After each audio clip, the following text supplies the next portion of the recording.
رحم الله من قرأ الفاتحة.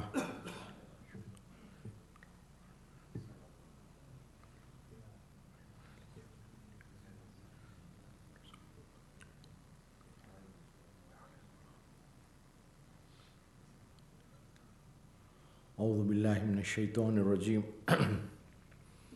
بسم الله الرحمن الرحيم. الحمد لله الذي لا يبلغ مدحته القائلون ولا يحصي نعماه العادون ولا يؤدي حقه المجتهدون الذي لا يدركه بعد الحمم ولا يناله غوص الفتن الذي ليس لصفته حد محدود ولا نعت موجود ولا وقت معدود ولا أجل ممدود فطر الخلائق بقدرتي ونشر الرياح برحمتي ووتد بالصخور ميدان أرضي والصلاة والسلام على أشرف الأنبياء والمرسلين خاتم النبيين محمد صلى الله عليه وآله وسلم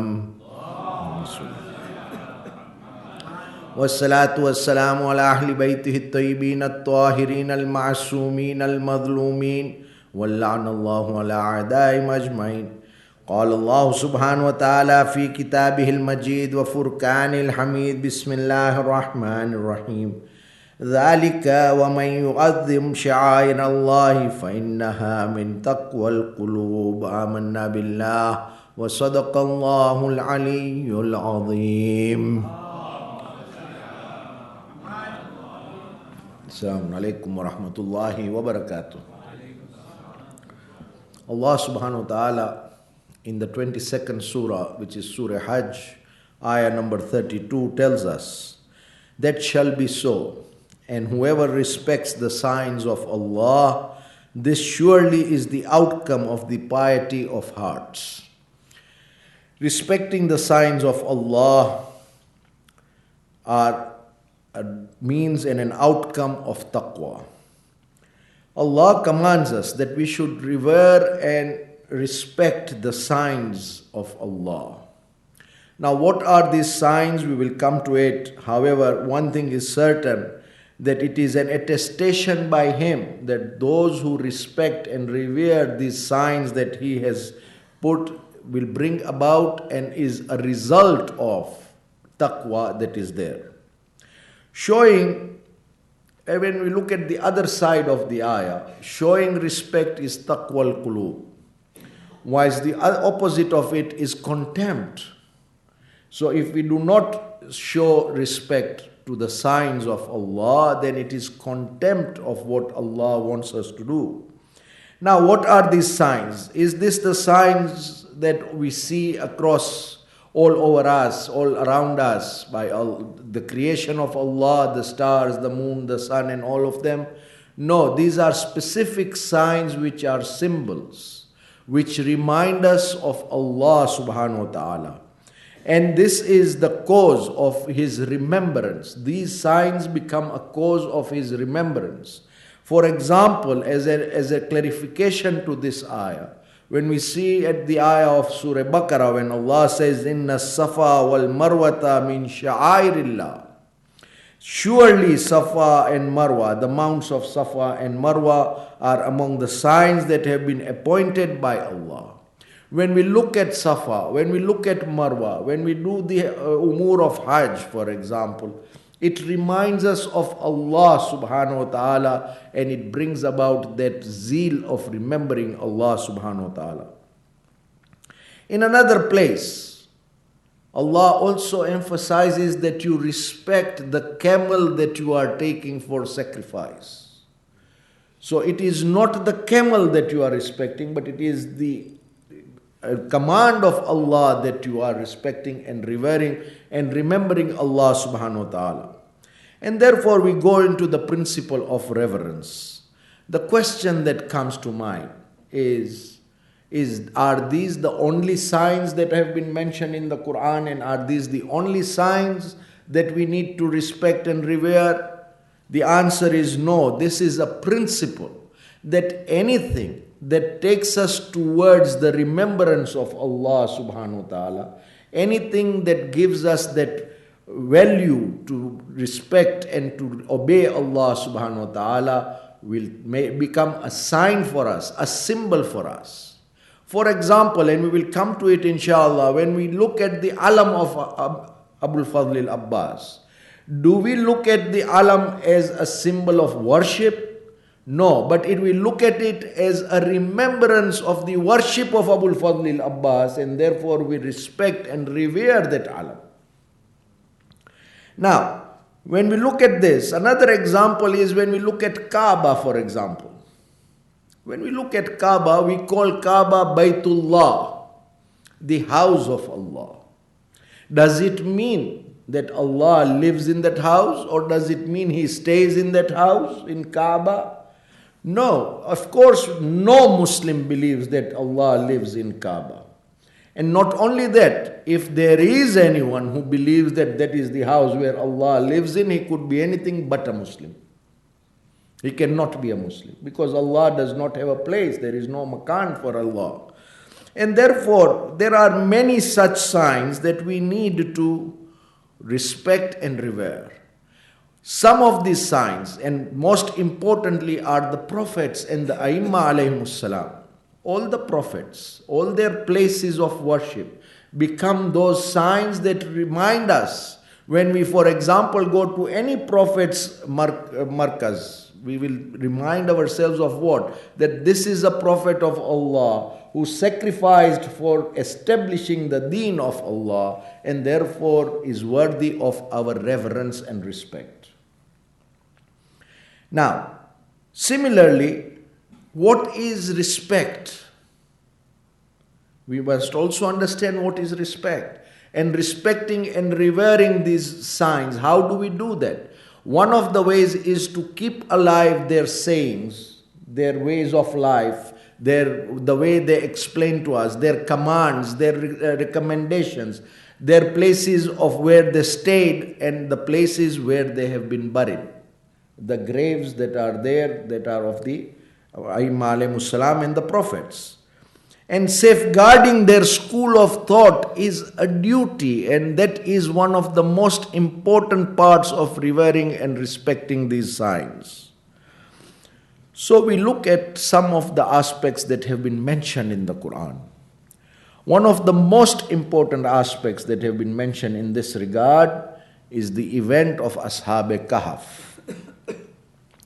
Allah subhanahu wa ta'ala, surah number 18, has named Surah Kahf, in which there are three principal events. However, the most important, or the important one that we want to discuss for our subject tonight, is the event of Ashab-e-Kahf, the youths who challenged the king of the time and did not accept him as the God and did not accept him and challenged them. That is the people who are known as the people of the cave. There were several youths with their dog Kitmir who are in a cave, who are preserved by Allah subhanahu wa ta'ala, and Allah has mentioned this in Surah Kahf, the opening verses. It was a time of the Qiyanus, the king of the time, that is a couple of years, several years after Nabi Isa alayhi salam was raised to the heavens. And it is at this time that these polytheists wanted to establish forcefully the deen that the Qiyanus, who was the man in power, was the God, and he was the Fir'aun of the time. However, these youths hid their faith, and when the time came, they challenged this belief and they escaped. How did they escape? They escaped the persecution because the king could not accept their belief system, and not accepting him as the God or Godhead, they were persecuted, jailed and tortured, etc. And they escaped from that. When they escaped from that, they were inspired to go towards this particular cave, in which they went, and Allah gave them protection. So why are we saying this? When they were there in the cave, they went to sleep. And those of us who have seen this movie that has been created depicting the whole event, will know that they went to sleep. When they went to sleep, by the time they woke up, it was some 300 and plus years, as the Quran says. And when they woke up, they did not have food, they did not drink anything, and they slept for more than 300 years. Now, there are many, many lessons in this event that we can draw from, which the Quran draws attention to also. However, for our purposes of discussion today, when this one person went to the market and gave the coin that was in his pocket, he realized that he was a person from the yesteryears and that the entire city had changed. The people were different, their dressing was different, their speech was different, everything was different. So what they had in mind when they woke up, when they discussed amongst themselves that how long have we slept, somebody said maybe a day or even less. So they knew at that time, he knew and realized that it was not a day or less, but rather 3 centuries plus. And when he gave that coin to the shopkeeper at that time, the people in the city also realized that this is a man from the yesteryears, which is 3 centuries before. So now even the people knew. When the people came to know, they chased them, and when he went back and informed the other companions of the cave, that is the time they said, we do not want to live in this world anymore. And they asked Allah that he would rather take them and he would rather keep them. And that is when they had their death and they died at that time to be resurrected with the Imam of our time, Sallu ala Muhammad wa ala Muhammad. In verse number 21 of Surah Kahf, Allah summarizes the whole event and He says, and emphasizes that His promise is haq.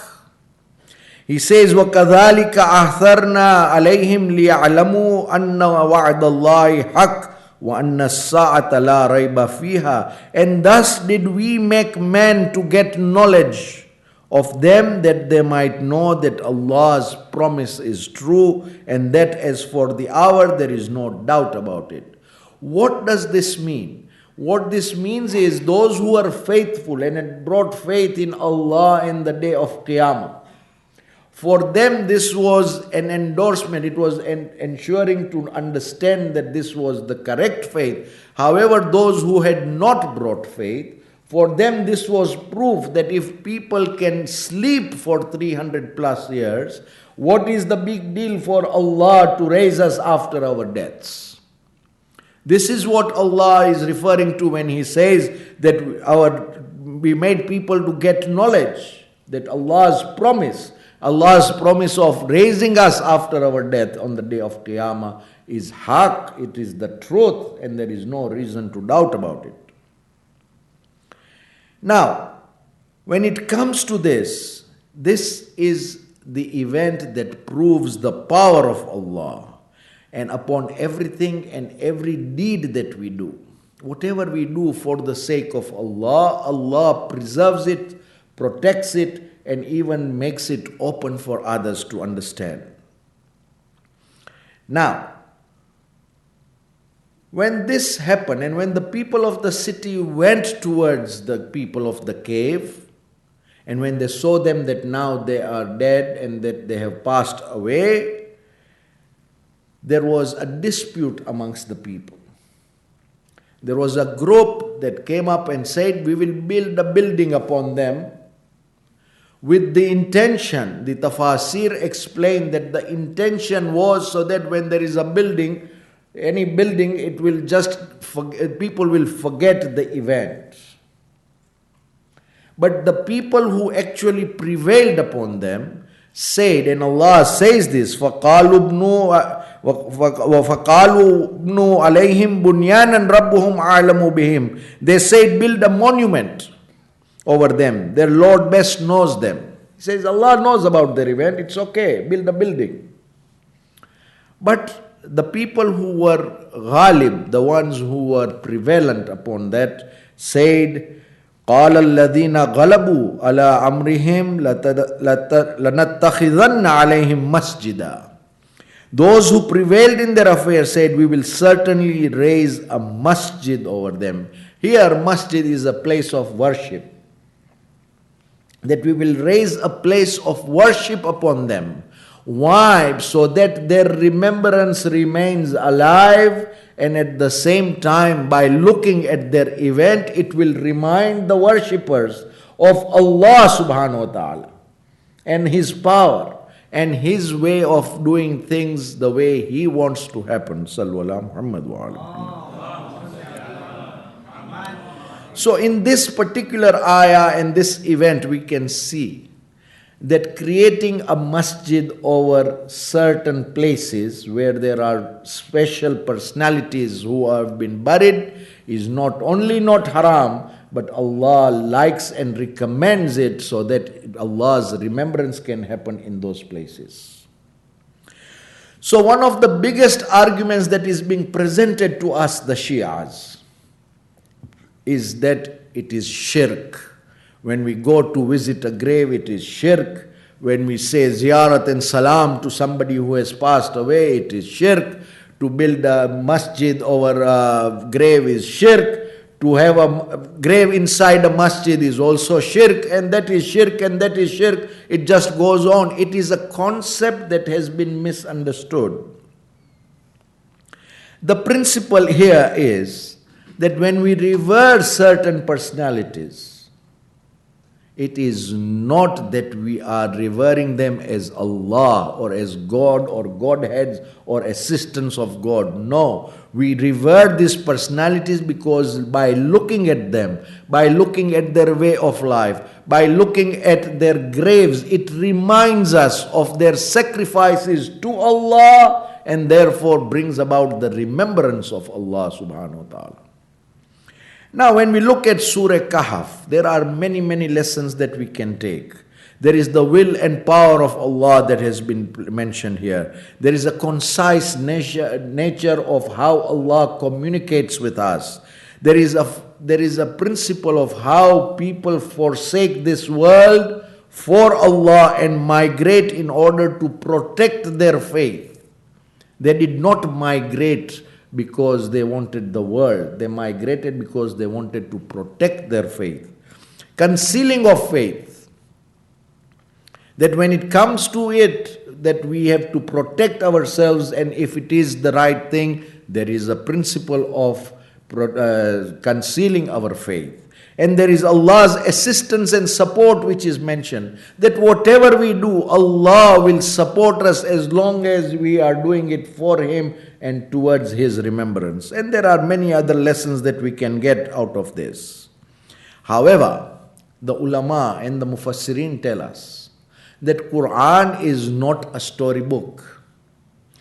When it gives us certain events of history, it is not for us to just be pleased with those events. There are lessons that we need to draw and we need to implement in our own lives as well. Going further, there is another aspect in the Quran that is mentioned in Surah An-Nur.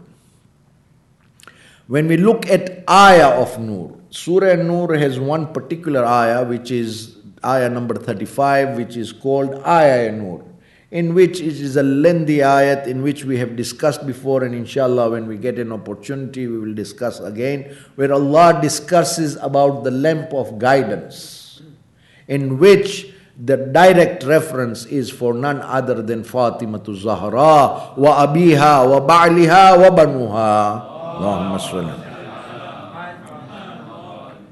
However, the very next verse that we do not discuss very often is the 36th verse, in which Allah says, "Fi buyutin adina Allah an turfa'a wa yadhkaru fiha ismuhu yusabbihu lahu fiha bil ghuduwi wal asal." This lamp of guidance, where is it located? Ayah Nur talks about the lamp of guidance, but where is that lamp of guidance? Is the next verse when Allah says, this lamp of guidance is found in houses in which Allah has allowed to be exalted and that His name be mentioned therein. There glorify Him therein in the mornings and the evenings. This verse tells us that there are certain houses that have been elevated in rank in which Allah has been remembered all the time. Which are these houses? And that in these houses the name of Allah is mentioned morning and evening, meaning all the time. So, we ask, what is this? Is this limited to masajid? No, this buyut that has been mentioned here is not limited to masajid, but refers to the houses of the prophets and the Aimma alayhimus salam. Whilst turfa'u means to raise their walls of such houses in which we would be reminded of Allah. And which are these? These are the houses of the prophets and the Aimma, from which the flames of Tawheed, the purification and the glorification of Allah is always radiant. So we ask, when we go to such places, do we do sajda there to the person who is buried there? Of course not. But it reminds us of their sajda. When we go to Karbala, for example, we remember the sajda of Abu Abdullah al-Hussein on that day of Ashura that saved Islam. We do not do sajda to Abu Abdullah, but we are reminded of that sajda that is so valuable that today if we are Muslims and have Islam, it is because of that sajda. Sallu ala Muhammad wa ala. Now, is this explanation only amongst the Shias? The answer is no. Even the Ahl Sunnah have reported this. And Durul Mansur is one of the books by Suyuti, who is a Sunni, as well as there are many other sources of the Shias as well as the Sunnis who have narrated this hadith from Anas bin Malik and many others as well, that when Rasulullah recited this ayah of Surah Nur, a man from amongst those who was present in that gathering rose up and asked Rasulullah, buyut refers to which houses? What does buyut? Buyut is a plural of bayt, and what are these houses? And Rasulullah responded that these are the houses of the prophets. So amongst the gathering were the other companions like Abu Bakr and all of them. And Abu Bakr stood up at that time and asked Rasulullah, is this house referring to the house of Amir al-Mu'minin Ali and Fatima Zahra salawatullahi wa salamu alayhima? Is this house included amongst them? And Rasulullah answered, yes. Not only that, he said, it is the most important and the most preferable of all of them. It is the most important of all the houses of the prophets. Remember, O my people, revere this house and the people of this house. When we look at our fifth Imam, Imam Muhammad al-Baqir salawatullahi wa salamu alayhi, when he was explaining this ayah, he says, those houses are the houses of the prophets, the sages and the infallible imams. When we look at the teachings of Rasulullah, he has recommended that we go to the Qabristan. Some of us may be afraid of going to Qabristan, some don't have time to go, some may avoid, some are negligent, but Rasulullah has recommended that we go to Qabristan, and he says, surely the graves, visit the graves, for visiting them becomes the cause of remembering the next world. Because one of the addresses that we do to the Qabur, we say, Assalamu alaikum ya Ahlal Qubur, antum lana farratun wa ana lahum laikun. O you people of the graves, you have just gone ahead of us. We are following you. When we go to the Qabristan, it reminds us that death is incumbent. We will follow them. Whether it is this particular Qabristan or whichever Allah has placed our soil for is another matter, but we will go. There is none who will remain. So it reminds us, and Rasulullah has recommended this, that we should visit. Not only that, there are so many ziyarats and du'as that we have been taught by the Ahlul-bayt alayhimus salam when visiting the graveyard.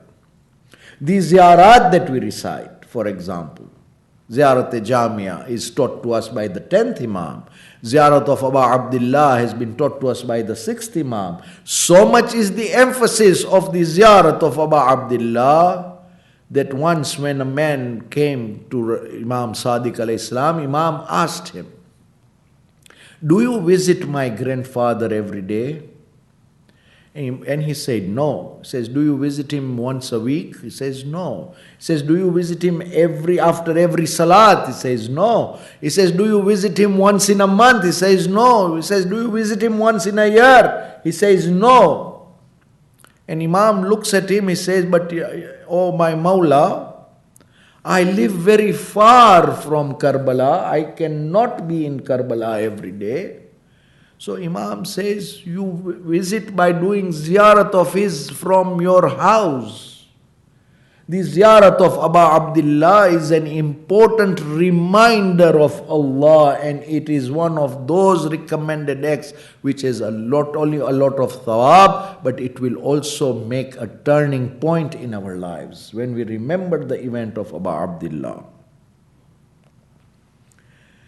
When we look at the ziyarat of Rasulullah, for example, the ziyarat that we recite on Saturday, the ziyarat that we recite in the haram of Rasulullah, one of the most important things is that Allah tells us that we should go and visit Rasulullah, and when we go there, we seek forgiveness of Allah through him. Why?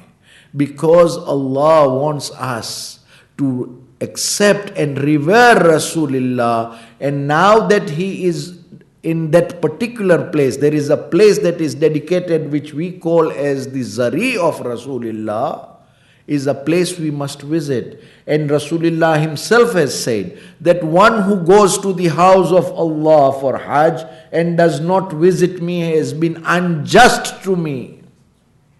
That we are unjust to Rasulullah. And there are many, many ahadiths that have been reported by the Ahl Sunnah as well. They also revere these places. However, today we are on the day of 8th of Shawwal. Why are we discussing all this? Because it is a reminder that on this day, some 90 odd years ago, when the Al Saud took over the place, the country of Hijaz, and took over control over Makkah and Medina. On this day in 1925, they destroyed all the masajid, all the maqbaras that were there in Jannatul Baqi. Not only Jannatul Baqi, that was the beginning. Then they went to Jannat-e Mu'alla in Makkah and destroyed it. They destroyed the place where Janab Hamza has been buried in Uhud. They have destroyed the house of Khadija. They have destroyed the house in which Rasulullah was born. Again, the same principle comes when Allah says people who did not have faith wanted to build monuments. It is the same thing. That they wanted to build a monument over Ashab-e-Kahf. But Allah wanted a masjid, a place of worship. And today what we see that is happening in Makkah and Medina is the same thing. Monuments, tall buildings of stone and clay and glass come up, whereby the places of reverence, where Rasulullah was born, places where his mother was born or his father was buried, are all destroyed, so that we may forget that there will come a time that Muslims have no regard for these places. Today when we go for Hajj and Umrah, our children take us to the malls and to the places where they would be entertained, rather than going to the haram and visiting those places that will remind us of Allah.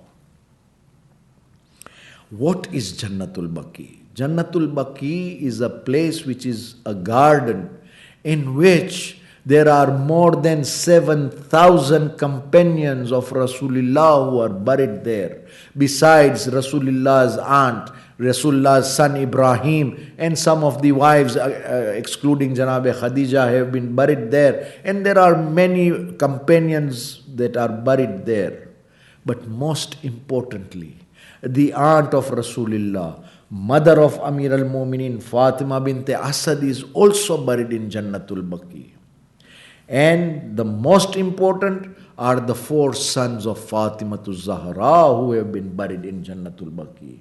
Imam Hassan al-Mujtaba, Imam Zainul Abidin, Imam Muhammad al-Baqir, and Imam Jafar al-Sadiq salawatullahi wa salamu alayhim ajma'in are all buried there. What is the origin of Baqi? There was a time in the 3rd year after Hijrah when the ashab of Rasulullah by the name of Uthman bin Mahzun, who died in the 3rd year of Hijrah, Rasulullah made a clearance amongst and felled some trees there and buried Uthman ibn Mahzun there. And the following year when his son Ibrahim died, he was buried next to him. And then that was a place of Baqi, for which Rasulullah gave a dua for Jannatul Baqi and said, "Salams be upon you, O abode of the faithful. Insha'Allah, we should soon be joining you. Ya Allah, forgive the fellows of Baqi, those who are buried in Baqi." There is a dua. When we look at this, the Salafi doctrine is that there should be no place and there should be no grave that is built upon, and that the prophets and the shrines of the imams was a form of idolatry or fear of having idolatry because of the ignorance. The question that comes to mind, there are many Muslims who do not pray correctly. Is fear of Muslims not praying correctly a reason to abandon prayers? Then why should, instead of educating the Muslims about the importance of the place, why should we fear idolatry when there is none that happens there?